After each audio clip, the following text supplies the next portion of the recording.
สบายดีผู้ใหญ่ไม่เป็นเนาะสบายดีปะลุงเอาของฝากมักแตงกะมีปลูกอยู่แต่ว่า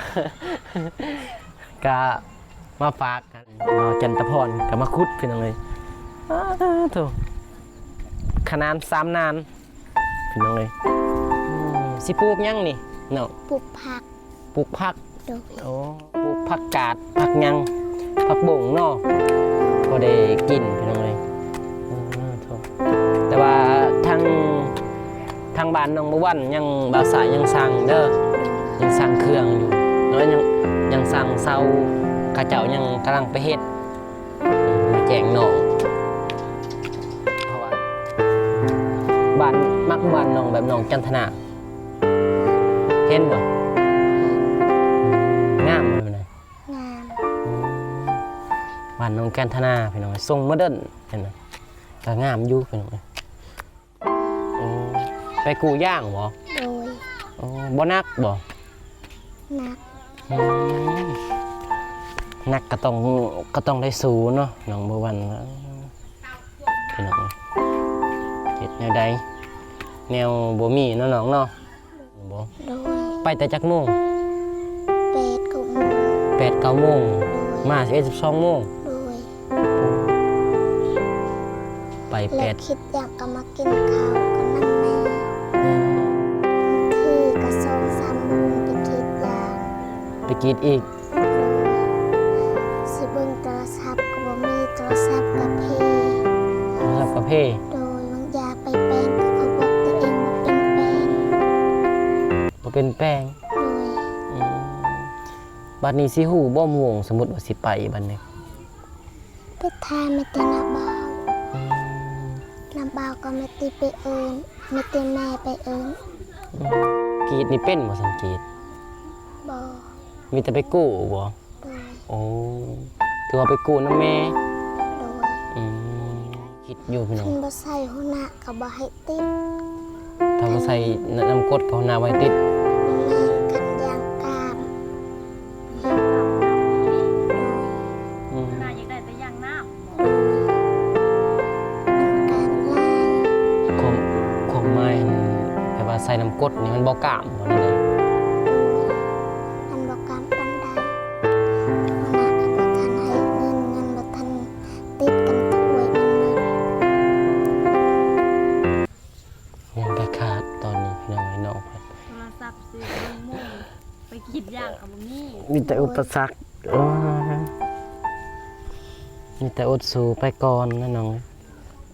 จักเสียดนั่นได้หอยโม่สำนันในตื่นขึ้นมาไปหาทานพี่น้องบ่จักโม่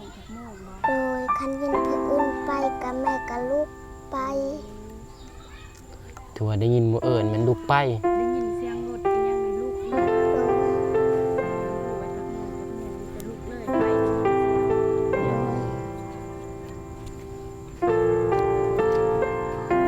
จากสิกันพลตกกระเปียกยังน้องก็ยังน้อยพี่น้องเขามีทางหาเนาะมีแต่ว่าไปกรีดยางนี่ซะน้องเพิ่นมันมีทางหาถ้าใหญ่มากก็คือซีเมนต์หนองเพราะว่าทางพ่อน้องเพิ่นก็คือที่เห็นคือที่ว่าแหละน้องก็ว่าไปก็เจ็บแต่ว่าไปอดทนยังไม่ได้เงินแม่น้องเพิ่นก็เจ็บโดยยันหัวหน้าหายถ้าบ่ไปหัวหน้าก็ไปเอิ้นถ้าบ่ไปก็หัวหน้าหายหัวหน้าไปเอิ้นไปเอิ้นบ่ไปก็หัวหน้าหายเพราะว่ากิจเนี่ยแต่ส่วนถ้าบ่ไปก็ไล่ออกแต่ส่วนน้องก็สิบ่มีหนทางหาเงินในการใช้จ่ายพี่น้องเอ้ยทางแม่น้องก็มีหนทางก็ย่านกับบอกตัวเองสิไปนอนเฮือนพ่อแม่เฒ่าน้องย่านพ่อเจ็บตอนเช้าเห็นแม่เมื่อก็ไปนำแม่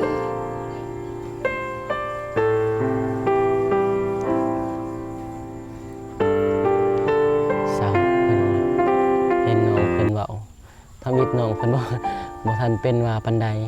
เขามาเรื่อยๆน้องเพิ่นก็คิดพี่น้องเลยระบายความในใจออกมาปานนี้ในมันบ่มีอีหยังน้องเนาะก็ ก็เว้าตามที่ว่าบ่มีนั่นแห โด ละ ย พี่น้อง เงินสิพัวพอก็บ่มี อืม สิพวกก็บ่ดี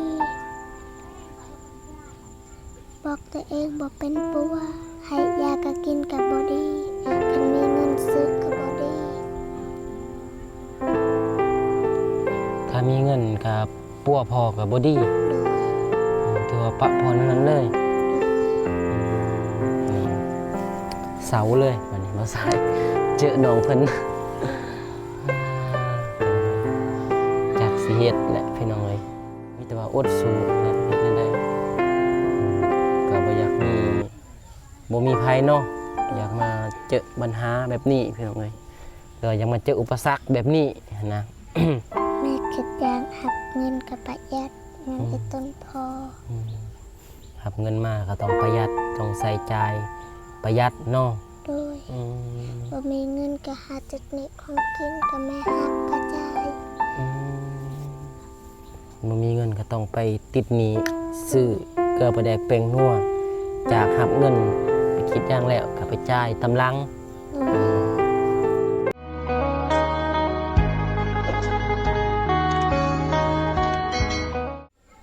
เป็นยังไงเปิดภาพมากับ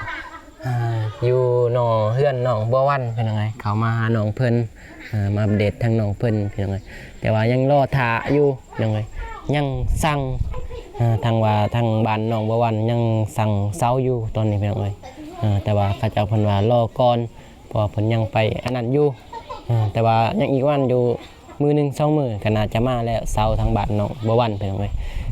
ก่อนอื่นก็กราบทักทายสบายดีและสวัสดีเด้อพ่อแม่พี่น้องหมดสุขทุกคนพี่น้องกันยินดีต้อนรับเข้าสู่2บ่าวสายชาแนลคือเก่าคือเดิมพี่น้องเอ้ยมาหาน้องบัววันเห็นน้องเพิ่นขุดแป้งขนานพี่น้องเอ้ยโอ้ถือว่าขนานเฮ็ดถั่วเฮ็ดขนานเฮ็ดสวนพี่น้องเอ้ยถือว่าดุมันอยู่น้องเพิ่นก็ยังน้อยๆพี่น้องแต่ว่าเป็นเฮ็ดขนานพี่น้องเอ้ยเดี๋ยวมื้อยังมาฝากมาตอนเพิ่นซื้อมักแตงพี่น้องเอ้ยแต่ง2 หน่วย บ่มีหยังติดไม้ติดมือมาพี่น้องเอ้ยบ่ฮู้ว่าน้องเพิ่นจักสิซื้อหยังหั่นน่ะพี่น้องเด็กน้อยถ้าซื้อบางทีขนมนั่นน่ะมันสิเป็น แต่ว่าซื้อแนวกินก็น่าจะบ่มีพี่น้องเอ้ยบ่ทัน มาก็ค่ำเลย พอกมาก็ค่ำนี่ก็ตะเวนสิตกดินนะพี่น้องเอ้ยก็รายเวียกรายงานแน่พี่น้องมือกล่องกันน้องบุษบาพี่น้องเอ้ยมาให้ FC เบิ่งหน้าเบิ่งตาแน่เพิ่นเลยสบายดีเด้อ สบายดียังไงบ่ได้ใส่ไม้กันสั่นเพิ่นเลยไปเดี๋ยวเข้าไปหาน้องเพิ่นเลยเพิ่นแปลงขนานเพิ่นเลยปาทุดุมันดีพี่น้องเอ้ยปาทุอ๋อขุดขนานแป้งขนานพี่น้องเอ้ยสบายดีเด้อน้องบัววันเฮ็ดหยังมาสบายดีผู้ใหญ่ปลาลูกระวังหมดนี่มายืนอยู่นี่ยันหมดหมดแดงไฟสบายดีผู้ใหญ่ไม่เป็นหรอ สบายดีปะลุง เอาของฝากมักแตงก็มีปลูกอยู่แต่ว่า ก็มาฝากนั่นแหละเป็นยังไงเอาไปไหวก่อนเดี๋ยวมาเติมต่อ แป้งขนานพี่น้องเอ้ยไผ่ขุดให้ เบาเจ็บ บ่เจ็บป้าโทน้องเพิ่นขุดเด้อบ่เจ็บบ่เมฆน่าจะเบาจันตะพร มาจังที่เอาวะ เบาจันตะพรก็มาขุดพี่น้องเอ้ยโธ่ขนาน3 นานพี่น้องเอ้ยสิปลูกหยังนี่น้อง ปลูกผัก ปลูกผัก โดย โอ้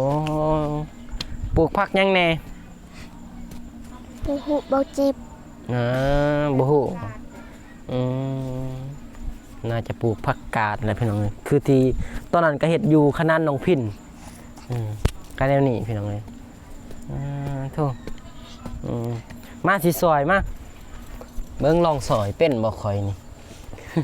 คืออยู่บ่พี่น้องเอ้ยปลูกผักกาดผักหยังผักบงเนาะ โดย พอได้กินพี่น้องเอ้ยโธ่แต่ว่าทางบ้านน้องบัววันยังบ่าวสายยังสั่งเด้อ โดย ยังสั่งเครื่องอยู่แล้วยัง ยังสั่งเซาข้าเจ้ายังกำลังไปเฮ็ดมาแจ้งน้องเพราะว่าญาติน้องว่าโอ้ยบ่เห็นเบาสายเขามา เออเห็นแต่แจ้งว่ามีงบบ่เห็นซื้อจังได๋บ่ก็รอท่าอยู่พี่น้องเอ้ยยังท่าเซาพี่น้องเอ้ยเพราะว่าเซาก็ต้องได้ไปเรื่อย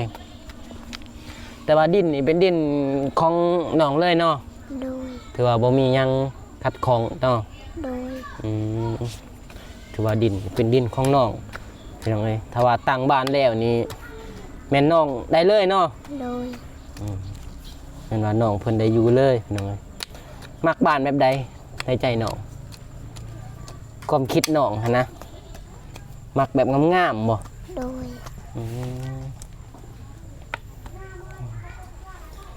น่าจะมักแบบงามๆจากบ้านแบบใดแล้วพี่น้องเอ้ยงาม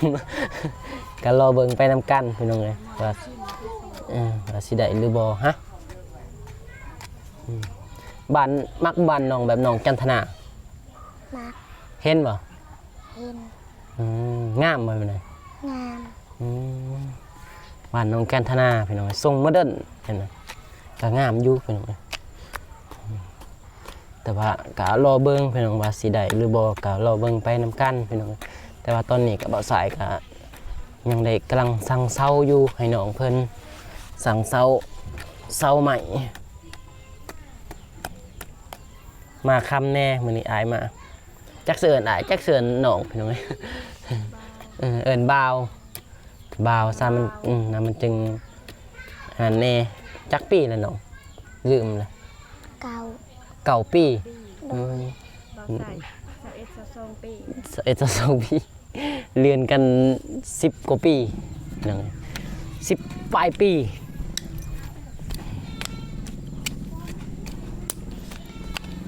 ด้นแล้วบ่ขุดนี่ โด บ่ด้น โด บางยานี่บ่ โดย น้องเพิ่นก็บ่ได้ไปใส่บ่มื้อนี้ โด กินข้าวกินน้ำแล้ว ยัง ยัง โดย ได้ยังกินแรงมื้อนี้กะว่า มี กินมีอีก โดย กินมีพี่น้องเอ้ยบ่เบื่อบ่มี บอ น้องมัก มักมีบ่ โดย บ่ใส่ก็บ่มีหยังมาฝากมีแต่มักแต่งแต่ว่าน้องเพิ่นก็ปลูกแต่งเป็นแล้วพี่น้องเอ้ยแต่งน้องเพิ่นใหญ่เด้ใหญ่กว่าของบ่ใส่ ใหญ่ น้องครบทุกอย่างเลย มีครบพี่น้องเอ้ย มันอยากกลับไปนำแม่ ฮะ มันอยากกลับไปนำแม่ ไปนำแม่ โดย ไปนำได้ใดอยู่ไส อยู่ส่วน ไปสวน โดย อ๋อ แม่ไปชวนไปนำแม่บ่ โดย ไปเฮ็ดหยังอยู่สวนเสียหญ้าลกหญ้า โดย ไปสวนยางพารา โดย โอ้ไปกูย่างบ่ โดย โอ้บ่นักบ่ นัก นักก็ต้องได้สู้เนาะน้องบ่วันพี่น้องเฮ็ดแนวใดแนวบ่มีเนาะน้องเนาะ โดย มื้ออื่นก็ไปบ่มื้ออื่น โอ้โห บ่ฮู้ จะรอท่าเบิ่งมื้ออื่นเนาะ โดย ยานเบาลง หึ ยานเบาลง ย่านบ่าวลง โดย ก็รอท่าเบิ่งท่านบ่าวมากท่านบ่าวเขามาแต่ว่ายังบางทีมื้ออื่นมื้อหื้อน่าจะมื้อหื้อรวมมื้ออื่นยันจะบ่ทันบางทีก็มื้ออื่นก็ทันก็มีก็รอเบิ่งที่ ถ้าท่าน นาบ่าวเอามาเอาสมมุติเอามาเซานี่สิไว้อยู่ไสไว้ข้างนี่บ่ไว้อยู่ไสมีบ่อนไว้แล้วบ่ โอ้โห ห่างเพราะว่าเซามันเซา4เมตรนี่ มันเก่าเซาเหย้า เก่าเซายาวนี่สิมีบ่อนไว้บ่แบบนี้พี่น้องเอ้ยไว้แนวนี้ไว้อยู่นอกบ่ ใส่อยู่นะบ่ได้ต้องอยู่นอกไปอยู่ในนี่เด้อ เพราะว่ามีแต่เครื่องปลูกน้องบ่วันเต็ม อีกหลายค่ะ มันเซามันต้องได้ใส่เนื้อที่พี่น้องไอ้ไหว ใส่เนื้อที่มีแต่กะเกี้ยมบอลสิไหวหั่นแหละ โดย เพราะว่าถ้ามาเช้าก็สิไหวเลย กุย่างกา11-12 โมงเอาขึ้นย่าง มื้อนี้บ่ โดย 11-12 โมง มาแต่กูย่างบ่ โดย มาแต่กูย่างนี่บ่ โดย ไปแต่จักโมง 8-9 โมง 8-9 โมง โดย มา11-12 โมง โดย ปูไป แล้วคิดอยากก็มากินข้าวกับน้ำแม่ เออแล้วคิดก็มากินข้าว โดย แล้ว คิด ไป อยากก็12ประมาณ1 โมง ตอนแรกนี่ได้ไปบ่ตอนแรกนี่ บ่ น้องเพิ่นไปมื้อนี้พี่น้องเอ้ยตอน8 โมงเนาะ โดย 8โมงเช้ามากินข้าว12 โมงถือว่าปกตินี่กินข้าว11 โมงเขาเจ้าเพิ่นสิกินข้าวแต่ว่าน้องนี่กูย่างหรือว่ากินย่างบ่แล้วบ่จึงมา12 โมง โดย โอ้ บางทีก็มีเรียกบางทีตา อืม บางทีก็2-3 โมงไปคิดอยาง ไปกินอีก โด กำ ย ลังขึ้นแล้ว สิเบิ่งโทรศัพท์ก็บ่มีโทรศัพท์กับพี่ โทรศัพท์กาแฟ โดยบางยาไปแปลงก็เขาบอกตัวเองบ่เป็นแปลง บ่เป็นแป้ง โดย อืมบัดนี้สิฮู้บ่ม่วงสมมุติว่าสิไปบัดนี้ ไปทานไม่ตินาบาว อืม นาบาวก็ไม่ติไปเอิ้นไม่ติแม่ไปเอิ้น อืมจักสิเพียงก็ไอ้ต้นน้องเพิ่น อาสาวก็บ่เป็นคิดอย่างแล้วก็ถือพา แล้วก็ถือผ้า โดย อืมถือว่ามีแต่น้องแล้วบัดนี้สิได้ไปเนาะ โดย เทิงบ่กรีดอย่างมันสูงบ่ สูง กรีดแบบใดซั่น ทางเทิงกับทางลุม ฮะ ทางเทิงกับทางลุม อ๋อ กรีดนี่เป็นบ่ซั่นกรีด บ่ มีแต่ไปกู้บ่ โดย โอ้ถือว่าไปกู้นำแม่ โดย อืมแต่ว่าเด็กน้อยนี่ก็มันบ่หนักเป็นไงสิว่าแล้วมันถ้าว่ายกบัดเดียวมันก็หนักแต่ว่าถ้าสิเอาแต่ละอันนี่มันบ่หนักเนาะ โดย เพราะว่ามันมีแบบเป็นก้อนหั่นนะพี่น้องเอ้ยถ้าสมมุติมารวมกันนี่ก็หนักถ้าว่าเอาทีละน้อย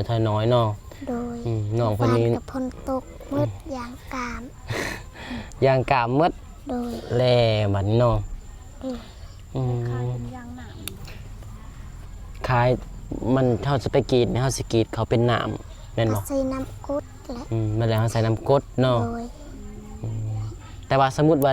ถ้าพ้นตกแล้วไปใส่น้ำกรดบ่ทันนี่มันก็สิเป็นน้ำแล้วก็บ่ได้ย่างนี่เนาะ โดยมัน มันสิ กาม อื แล้ว ม ก็ใส่น้ำกุด มันสิเป็นแนวนั้นมันก็สิเป็นแบบว่า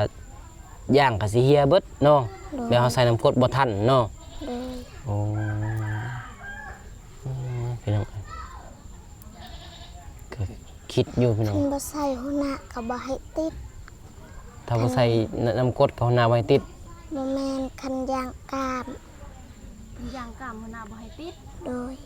อืม หัวหน้าอยากได้แต่ย่างน้ำบ่ โดย มันกามลาย อยากได้ย่าง ผม กล้าม ผมหมาย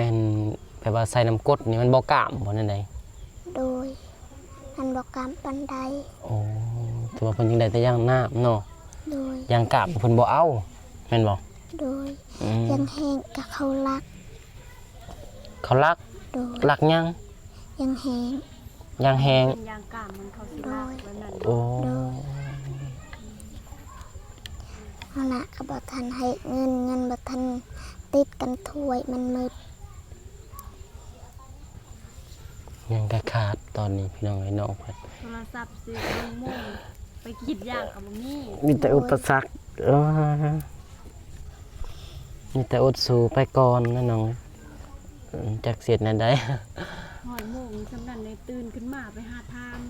พี่น้องบ่จักโมงบ่ โดยคันยินเพื่ออื่นไปกับแม่กับลูกไป ถือว่าได้ยินหมู่เอิ้นแม่นลูกไป ได้ยินเสียงรถอีหยังในลูกเนาะ โดย เฮาบ่ฮู้ว่าจักโมงมีแต่ลูกเลยไปได้ยินเสียง โดย จากสิเหตุกันพลตกกับเปียกแห่งน้องก็ยังน้อยพี่น้อง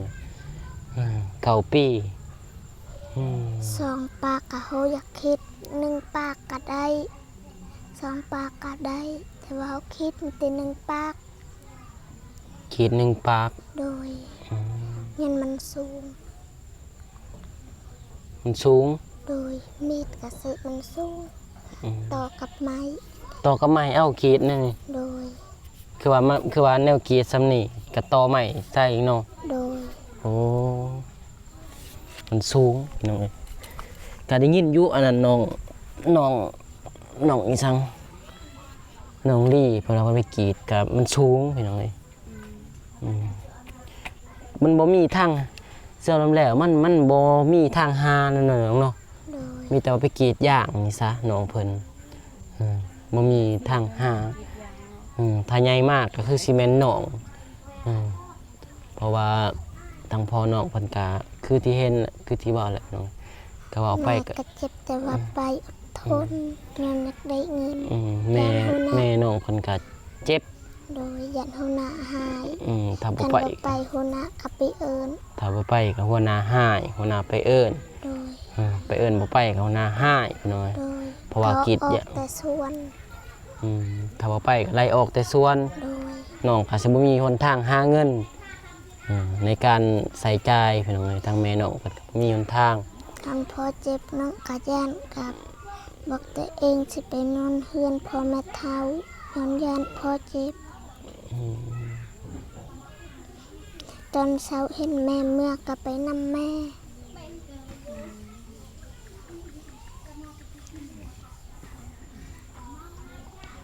เศร้าพี่น้องเอ้ยเห็นน้องเพิ่นเว้าทำอิดน้องเพิ่นว่า บ่ทันเป็นว่าปานใดเข้ามาเรื่อยๆน้องเพิ่นก็คิดพี่น้องเอ้ยระบายแบบในใจ ระบายความในใจออกมาบัดนี้ในมันบ่มีอีหยังเนาะน้องเนาะ โดย ก็เว้าตามที่ว่าบ่มีนั่นแห โด ละ ย พี่น้องเอ้ย เงินสิพัวพอก็บ่มี 10 บวกก็บ่ดีบอกตัวเองบ่เป็นปัวให้ยาก็กินก็บ่ดีคันมีเงินซื้อก็บ่ดี ถ้ามีเงินก็ปัวพอก็บ่ดี โดย ถือว่าปะพอนั้นเลย โดย พี่น้องเอ้ยเสาเลยบัดนี้บ่สายเจอน้องเพิ่น พี่น้องเอ้ยจักสิเฮ็ดแหละพี่น้องเอ้ยมีแต่ว่าถ้าได้เฮือนก็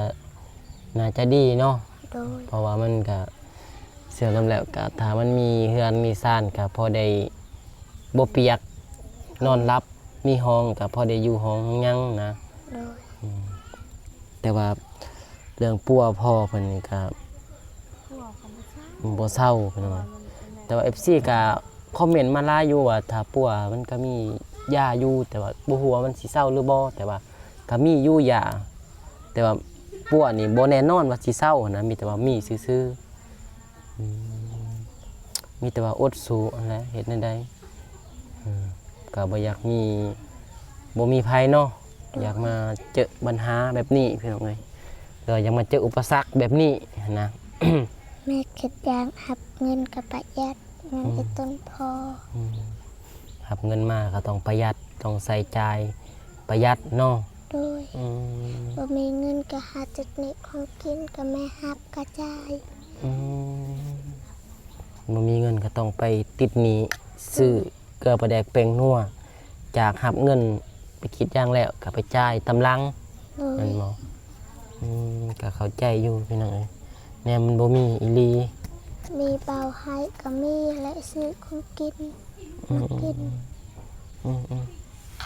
ก็เข้าใจอยู่พี่น้องถ้าผู้ใดบ่อยู่จุดนี้ก็น่าสิบ่เข้าใจพี่น้องเอ้ยทางน้องบ่วันเพิ่น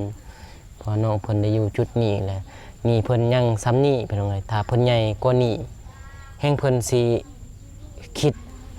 หลายกว่านี้พี่น้องเอ้ยในมุมมองที่เบาสายคิดตอนนี้นี่เพิ่นยังคิดได้ซ้ำนี้แล้วถ้าเพิ่นใหญ่ขึ้นมานี่เพิ่นแห่งสิคิดกว่านี้พี่น้องเอ้ยผู้หญิงเพิ่นจะคิดหลายพี่น้องเอ้ยผู้หญิงอันนี้ก็บ่มีอันนั้นก็บ่มีเงินมากก็ต้องได้ใช้อันนี้ต้องได้ซื้ออันนี้แบบว่ารับภาระคนเดียวพี่น้องเอ้ยก็ ทั้งแม่เพิ่นแม่ก็ต้องได้รับภาระกับน้องแบบนี้เพราะว่า ให้เขาบ่มีเขาสิกิน เขาก็บ่มีมัน โดยมี จางสื่อเด้ เขาก็ต้องรับจ้างซื้อ ทางกระสือแต่เขาแต่ลูก ซื้อก็ซื้อเขาโลก เบาให้ก็กินประหยัด ที่มีบ่าวให้ก็กินประหยัดไปน้องเอ้ยโธ่ถือว่า น้องเพิ่นก็อดสูมาหลายแหละพี่น้องเอ้ยหลายสัตว์หลายเดือนหลายวันเติบพี่น้องเอ้ย เขาแต่พอแม่เท่าให้หน้าก็มืดและ หมดแล้ว โดย โธ่วันนี้ต้องสมมุติว่าถ้าบ่ไปกรีดยางนี่มันบ่มีเขาว โดย อืม คันแม่มีฮับก็ซื้อเขาลูกซื้อมากินมีพอแม่เท่าให้มาคอเขาก็คอ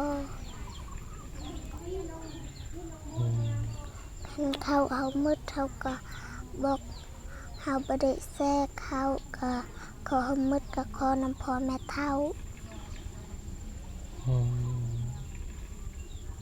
เคยมีบ่อดเขาว เคย แบบว่าบ่ได้กินเขาวเลยนี่ โดย พี่น้องเอ้ย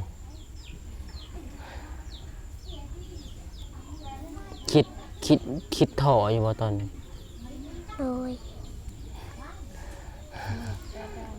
มืดทุกด่านพี่น้องเอ้ยทางน้องเพิ่นโธ่ทางนาบ่าวก็บ่มีถ้ามีก็อยากให้น้องเพิ่นพี่น้องเอ้ยมีแต่ว่าอดสู้ไปต่อไปทางวัดสายก็อัปเดตให้ผู้ใหญ่เพิ่นได้เห็นในมุมมองของน้องมีแต่ว่าอดสู้เด้อน้องเด้อ โดย สู้ต่อไปหั่นแหละเฮ็ดจังได๋เฮาก็เกิดมาให้เราเด้ต้องได้เจอปัญหาหยังก็ต้องสู้ต่อไปพี่น้องเอ้ยบ่มีไผอยากมีเนาะ ล้วนมีปัญหา ทุกคนต้องมีปัญหาถ้าน้องใหญ่กว่านี้น้องอาจจะคิด